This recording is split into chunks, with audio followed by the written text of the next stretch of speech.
Oi, pessoal! Vamos iniciar aqui a correção das atividades de hoje, do dia 28 de julho de 2020, tá?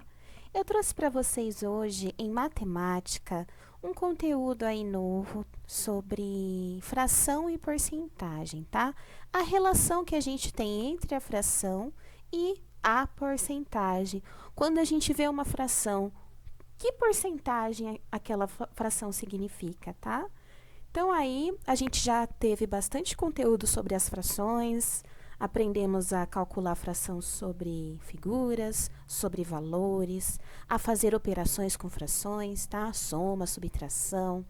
Aprendemos sobre os números mistos. E agora a gente vai aprender aí a relação entre fração e porcentagem, tá? Para isso, a gente tem que ter em mente o que significa, né, esse termo porcentagem, tá? Então, eu trouxe aqui um conteúdo para vocês estarem copiando e ter registrado bonitinho no caderno. Era importante, tá? A fração possui relação com a porcentagem.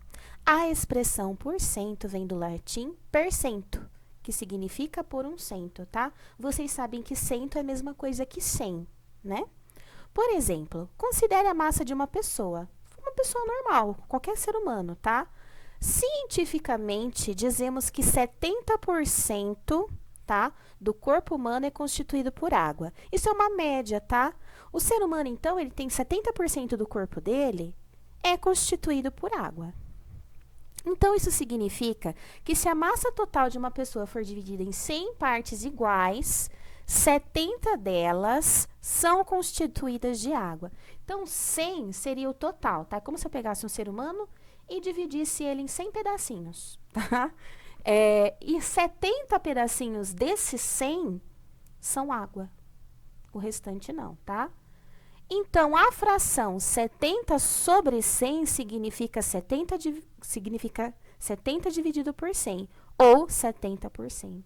Então, o 70% aqui, ó, deixa eu circular para vocês. O 70% é a mesma coisa que 70 sobre 100, tá? Esse sinalzinho da porcentagem, ele nada mais é do que esse 100 embaixo. Então, a gente representa o 70, as 70 partes, tá? Dividido por 100, tá? Ou 70 sobre 100, 70%. Então, esse porcento significa por 100, como se fosse dividido por 100, 70 por 100 ou 70%, tá? Então, essa é a relação que eu tenho entre a fração e a porcentagem. A porcentagem, o por 100, nada mais é do que esse dividido por 100, essa fração de por 100, tá? A expressão por cento é substituída pelo símbolo, né? Esse risquinho com duas bolinhas, tá? Então, 70 sobre 100 é igual a 70%. Tá? Isso quando eu tenho porcentagens aí sobre 100. Mas vamos analisar aí representações de 50%, 25%, 75%. Vamos pensar aí, ó. Quando pensamos na relação entre fração e porcentagem, devemos refletir sobre as representações de quantidades. Abaixo observamos uma figura inteira ou um inteiro. E pode ser representado como? Então, a gente tem um quadrado e ele está todinho pintado. Isso significa que eu peguei ele inteiro, tá?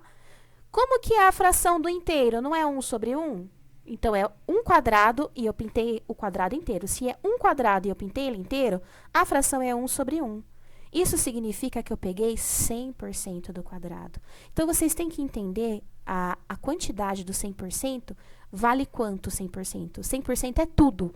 É quando você pega tudo. Eu acertei 100% da prova. Quer dizer que você acertou a prova inteira, tá? Então, 100% é tudo. Sempre relaciona o 100% assim. O 100% é a figura inteira, o valor inteiro, a quantidade inteira, tá? Significa que você pegou tudo. 100% é tudo, o inteiro, ok? A mesma figura, eu peguei esse quadrado e dividi ele ao meio, tá? A fração da parte pintada não é 1/2? A fração da parte pintada, quando eu peço para vocês representarem a fração de uma figura, qual é a fração da parte pintada? Não é uma parte de 2? O número de baixo representa a quantidade de vezes em que a coisa foi dividida. E o número de cima, quantas partes eu peguei, não é? O número de baixo Em quantas partes o quadrado foi dividido? Uma, duas, então é 2. Quantas partes foram pintadas? Uma, então a fração da parte pintada é 1/2 ou 1/2. Vocês sabem que esse 1/2 aqui a gente lê como meio, né? Representa metade, tá? Por isso que a gente chama de meio. Se 1/2 é meio, qual é a porcentagem dessa fração, tá? Como que eu represento essa fração em porcentagem? O inteiro não é 100%. Qual é a metade de 100? Metade de 100 é 50. Se divide 100 por 2 dá 50, não dá? Então, 1/2 nada mais é que 50%. Então, lembra que a porcentagem de 50% sempre representa a metade, tá? 50% é metade. Então, 1/2 é igual a 50%, tá, gente? 50% é a metade, tá? Agora, a figura foi dividida em 4 partes iguais. Vocês estão vendo aqui, ó, que ela foi dividida em 4 partes iguais? É o mesmo quadrado, só que agora ele foi dividido em 4 pedaços, tá? E eu pintei uma parte dessas 4. Como a gente representa a fração da parte pintada? 1/4. Uma parte de 4. Número de baixo, em quantas vezes a coisa foi dividida. Número de cima, quantas partes eu peguei. Em quantas partes a figura foi dividida? Em 4. 1, 2, 3, 4. Quantas partes eu peguei? Uma. Então, a fração é 1/4. Mas quanto é isso em porcentagem? Tá, a fração aqui, ó, 1/4. Quanto é isso em porcentagem? Eu vou pegar o 100%, que é o quadrado inteiro, e dividir por 4. Quanto dá 100 dividido por 4? 100 dividido por 4 dá 25. Então, 1/4 é a mesma coisa que 25%. Ou a metade da metade, tá? Então, 50% não é metade? Qual é a metade de 50%? 25, tá? Então, aqui, ó, esse 1/4, esse 25% é metade da metade. É como se fosse metade de 50%, tá? 100% é o quadrado inteiro, 50% metade, 25% é metade da metade, ok? Vamos pegar o mesmo quadrado dividido em 4 partes iguais. E agora eu não peguei uma parte só, eu peguei 3. Tá vendo que tem 3 partes pintadas? A mesma figura continua dividida em 4 partes iguais, mas agora 3/4 foram pintadas, ou seja, 3 partes de 4. Número de baixo, em quantas vezes a coisa foi dividida. Número de cima, quantas partes eu peguei, quantas partes foram pintadas. Em quantas partes o quadrado foi dividido? Em 4. Quantas partes eu peguei? 3. 3/4, tá? Mas qual é a porcentagem? 3/4 representa quanto em porcentagem? A gente não viu aqui que cada quadradinho é 25%? Não é como se eu pegasse 100 e dividisse por 4? 100 dividido por 4 dá 25. 25, 25, 25, 25, não é? Então, se eu peguei 3, é só eu somar 25% 3 vezes. 25 mais 25, 50. 50 mais 25, 75%. Então, 3/4 é igual a 75%, tá bom? É como se eu pegasse a metade e somasse mais a metade da metade, tá bom? Então, voltando, 100% é o inteiro, 50% metade, 25% metade da metade e 75% é a metade mais a metade da metade, tá bom? Então, guardar isso na cabeça, a relação aí que eu tenho da fração e da porcentagem. Essas são as principais porcentagens que vão aparecer nas atividades, tá bom? Então, vamos lá, vamos começar aqui as atividades. Transforme as frações em porcentagens. Então, vamos lá. Como que eu transformo 10 sobre 100 em uma porcentagem? 10 sobre 100 é o mesmo que 10%. Você vai pegar o 100 e vai transformar ele no símbolo, tá? Da porcentagem. Qual é a porcentagem de 15 sobre 100? É a mesma coisa que 15%. A porcentagem de 20 sobre 100? 20%. 25 sobre 100 é o mesmo que 25%. 30 sobre 100 é o mesmo que 30%. 35 sobre 100 é o mesmo que 35%. 40 sobre 100 é o mesmo que 40%. 45 sobre 100 é o mesmo que 45%. E 50 sobre 100 é o mesmo que 50%. Tá? Então, era assim que eu resolvi essa atividade facinho. Era só transformar o 100 no símbolo da porcentagem. Agora, é o contrário. Transformem as porcentagens em frações. 84% é a mesma coisa que 84 sobre 100. Era só fazer o contrário, tá? Transformar o símbolo no 100. 26% é a mesma coisa que 26 sobre 100. 47% é a mesma coisa que 47 sobre 100. 67% é a mesma coisa que 67 sobre 100. 12% é o mesmo que 12 sobre 100. 51% é o mesmo que 51 sobre 100. 24% é o mesmo que 24 sobre 100. 9% é o mesmo que 9 sobre 100. E 17% é o mesmo que 17 sobre 100. Então, era só isso que você tinha que fazer, transformar o símbolo no 100, tá bom? Então, agora, a gente vai calcular a porcentagem em fração sobre a figura. Eu aconselho vocês a primeiro achar a fração, que é mais rápido, mais fácil na cabecinha de vocês, e depois calcular a fração através da porcentagem. Então, vamos lá. Essa primeira figura, o número de baixo representa a quantidade de vezes em que a coisa foi dividida, e o número de cima, quantas partes estão pintadas. Então, vamos lá. Quantas partes estão pintadas? Uma. Em quantas partes a figura foi dividida? Em duas. Então, a fração da parte pintada é 1 sobre 2, 1/2, metade, tá bom? A gente viu na atividade, no conteúdo, que metade, a porcentagem é, sempre que for metade, 50%, tá bom? Facinho, né? E essa daqui?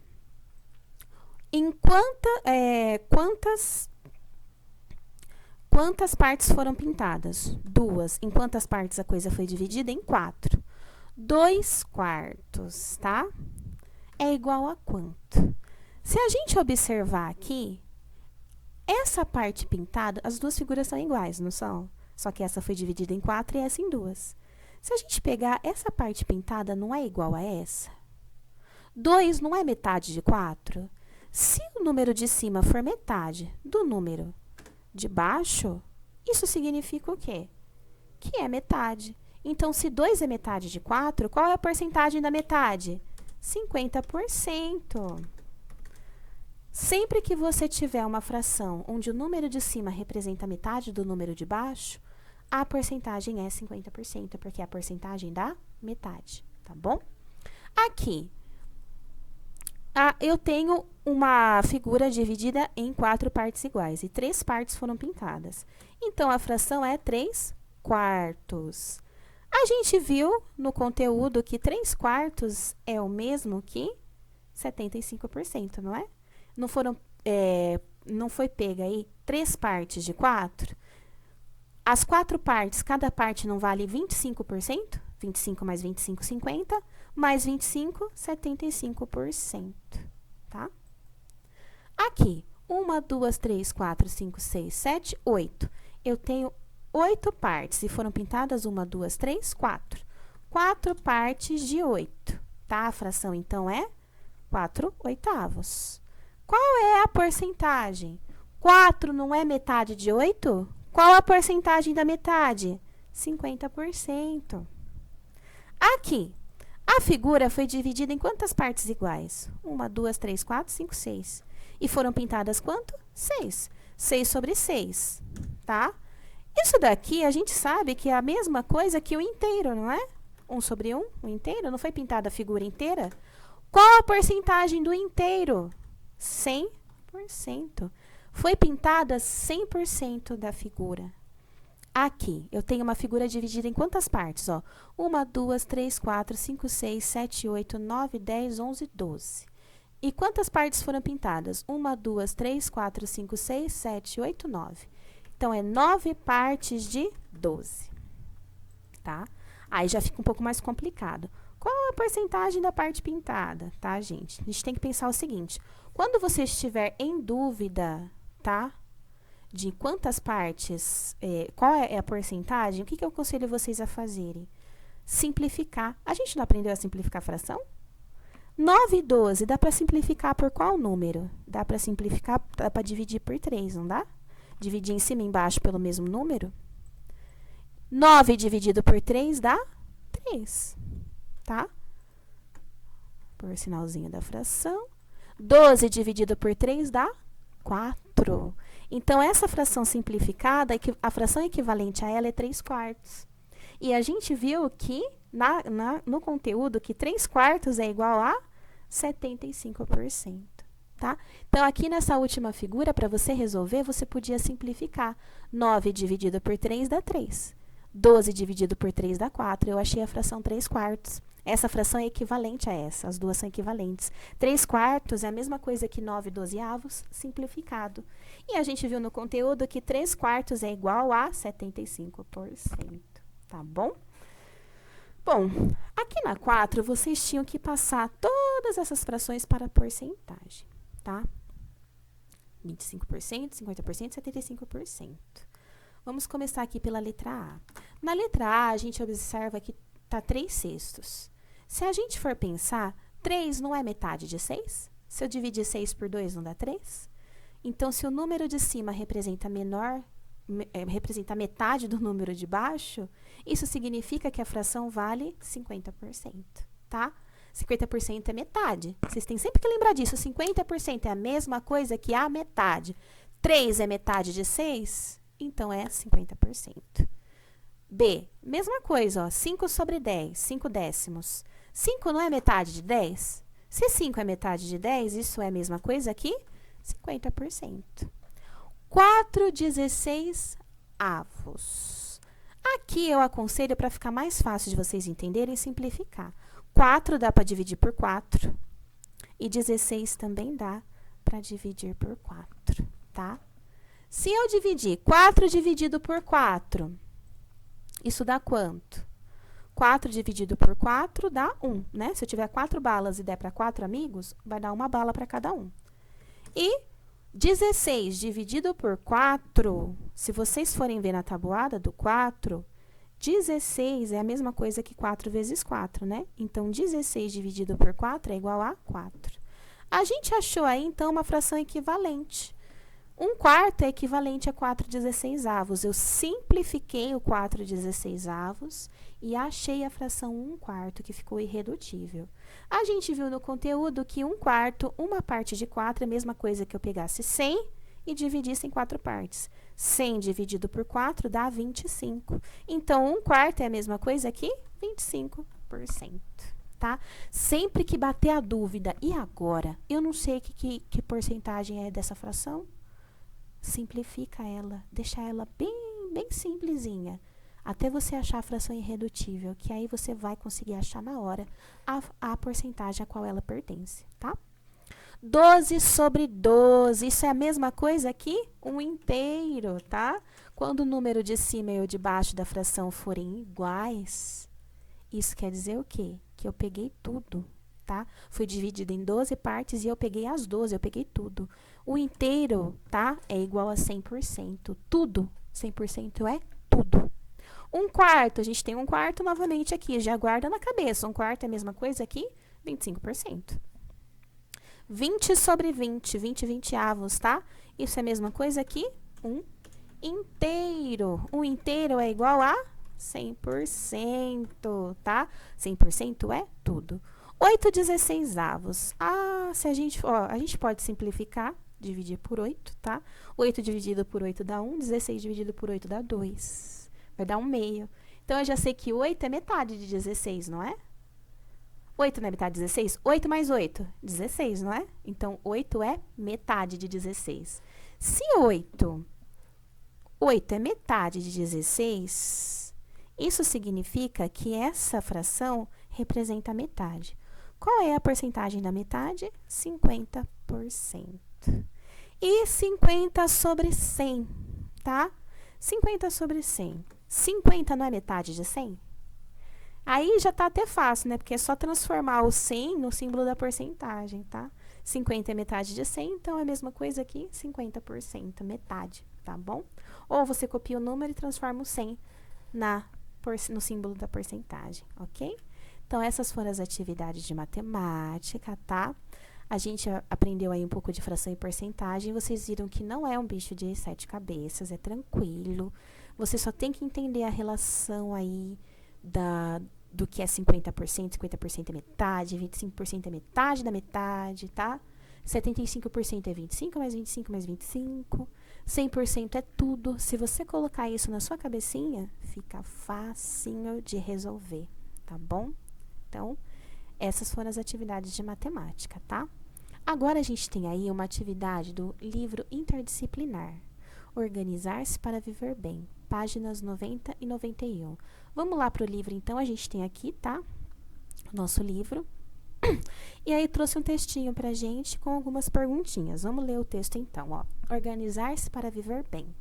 A agricultura permitiu que os agrupamentos humanos crescessem bastante, até o surgimento das primeiras aldeias e cidades. Inicialmente, as primeiras aldeias eram formadas por um grupo pequeno de pessoas, geralmente membros de uma mesma família, que viviam e trabalhavam juntos. Hoje, as sociedades são formadas por um grande número de pessoas. No Brasil, por exemplo, há mais de 200 milhões de habitantes, segundo o IBGE.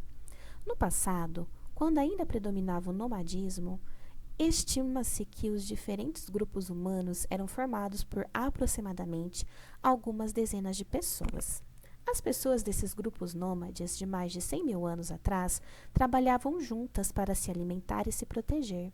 Acredita-se que esses grupos tinham líderes, que podiam ser os caçadores ou os guerreiros mais habilidosos ou mais fortes. Os líderes não podiam tomar decisões sozinhos. Precisavam consultar os outros membros do grupo. Quando os humanos se tornaram sedentários, o número de pessoas dos grupos começou a crescer e foi necessário desenvolver novas formas para tomar decisões e criar novas tarefas para o funcionamento das comunidades.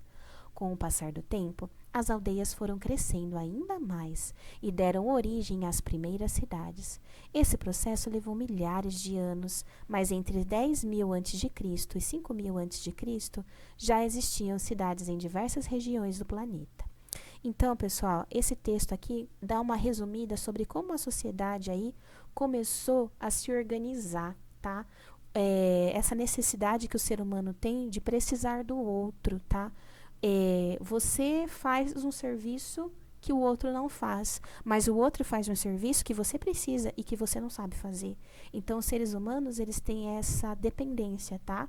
Uns dos outros. Cada um faz um tipo diferente de trabalho, cada um tem a sua importância na sociedade e assim as pessoas se ajudam. Antigamente, os seres humanos eram nômades. O que são nômades? Mudavam de lugar. Ah, aqui tá frio.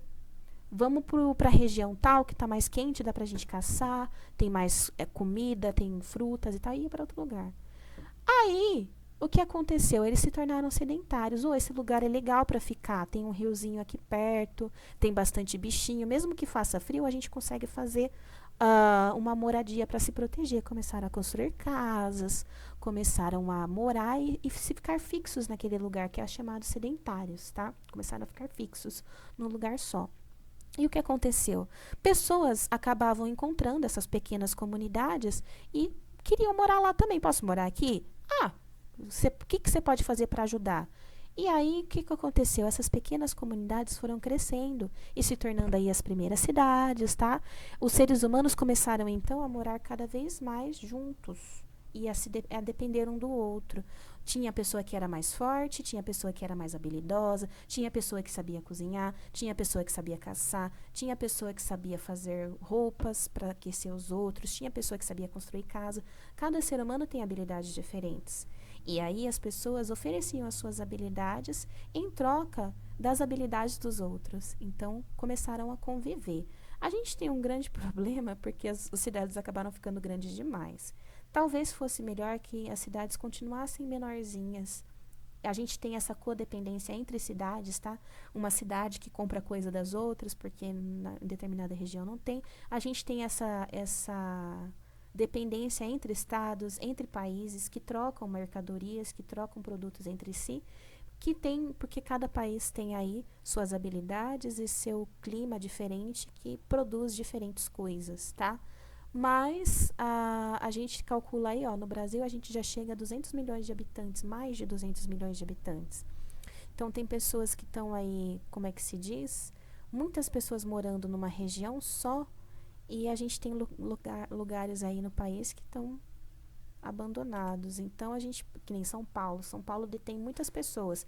Tem pessoas que migram para São Paulo. E o que acaba acontecendo com a qualidade de vida no estado de São Paulo? Muitas pessoas, trânsito lotado, a cidade poluída, qualidade de vida ruim, porque a pessoa demora de 2 a 4 horas para chegar no trabalho. Você imagina você ter que sair 4 horas antes para estar 7 horas na escola?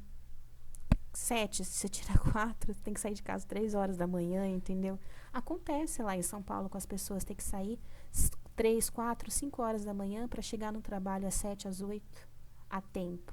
Pega o metrô, metrôs lotados, e esse é um grande problema, principalmente nessa época de pandemia, as pessoas aí se aglomerando, né? Muita gente num lugar só.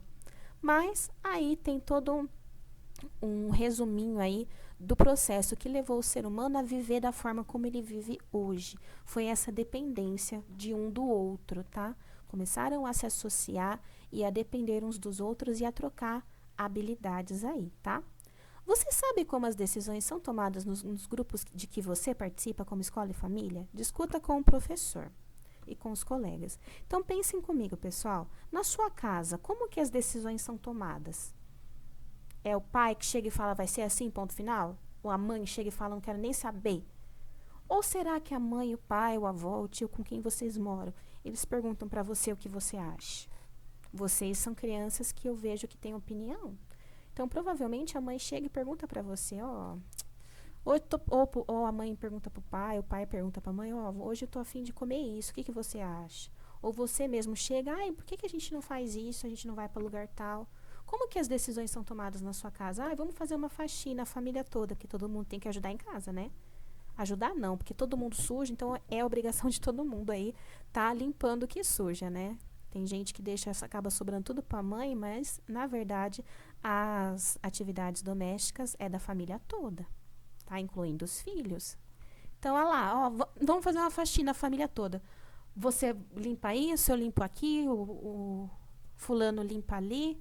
E aí, como que é decidido isso? É uma ditadura, uma democracia, né? Vocês conversam aí e decidem.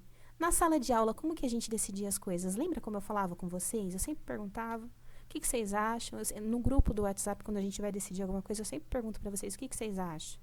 Peço para vocês darem a opinião de vocês. Lembra que vocês falavam? Às vezes eu falava, às vezes eu brincava com vocês. Aqui eu sou a rainha e essa sala de aula é meu reino. Eu brincava com vocês porque a gente precisava ali de uma organização. Mas eu deixava vocês se expressarem e para a gente tomar as decisões juntos. Principalmente quando era trabalho em grupo. Lembra que eu organizava vocês? Então, para você escrever aí no caderno como as decisões eram tomadas.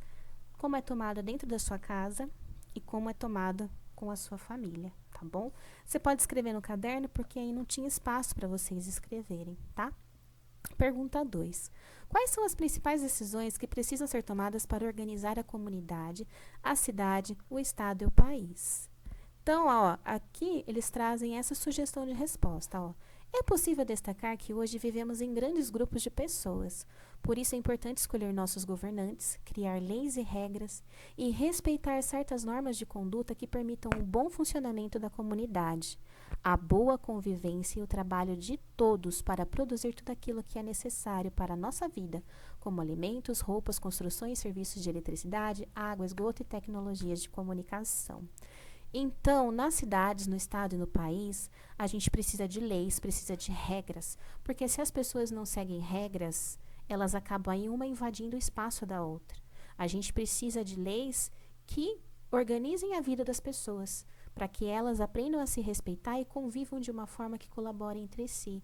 E não adianta nada eu ter leis se eu tiver ali líderes ali, né, governantes, que não respeitam elas. Tá? Então, a gente precisa, desde lá de cima, pessoas que sejam responsáveis e consigam aí organizar o país da melhor forma, para que não chegue numa situação crítica de fome, de pobreza, de pandemia, como está acontecendo aí com o nosso país atualmente, tá? Página 91. Uma das principais consequências do crescimento das cidades foi a divisão da sociedade. Até então, os grupos humanos dividiam todas as tarefas necessárias para a sobrevivência. Porém, com o crescimento do número de pessoas na cidade, tornou-se necessário dividir as tarefas de outra forma. Foi assim que começaram a surgir as primeiras profissões humanas.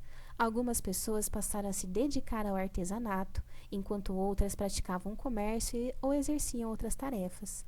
Por isso, a vida nas cidades deixou de ser igualitária e lentamente as pessoas começaram a se diferenciar entre aquelas que eram consideradas mais importantes e aquelas que eram consideradas menos importantes.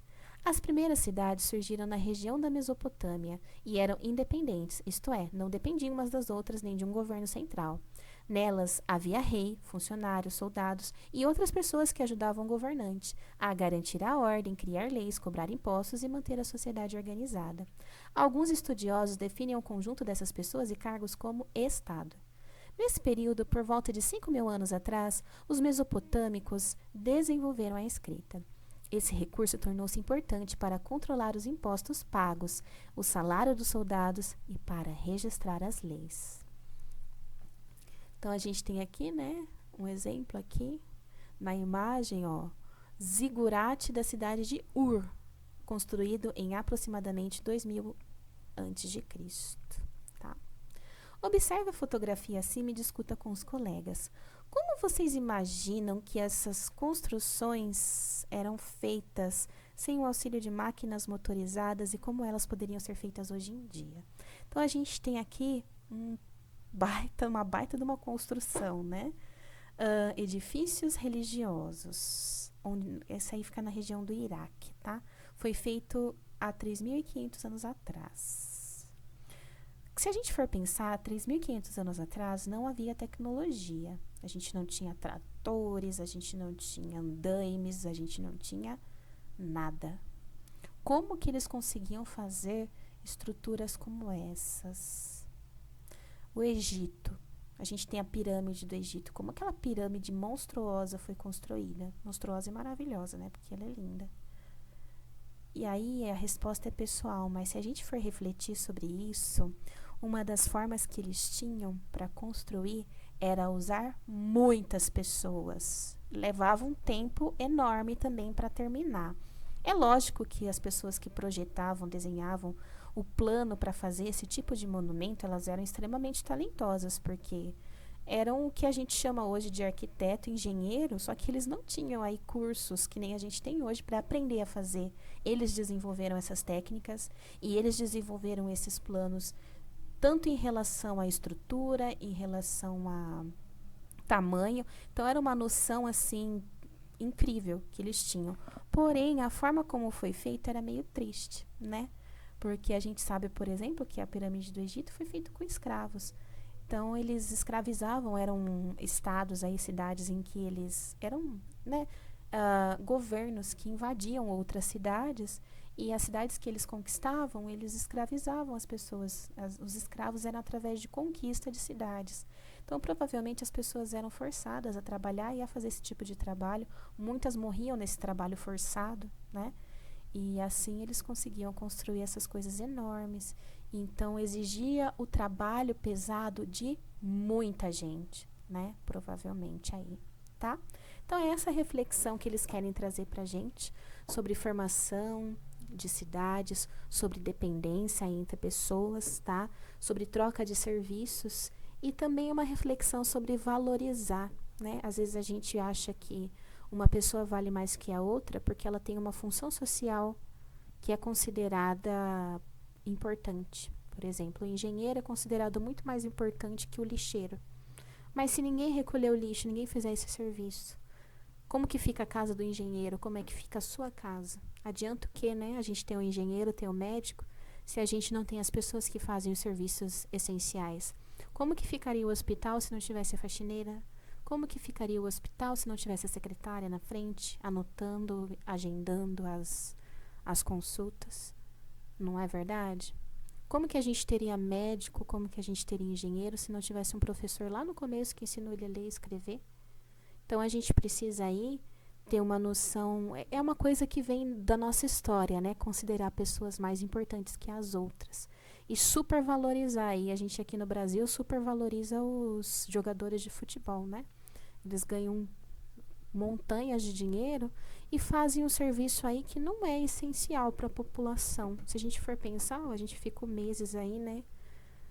Sem o futebol.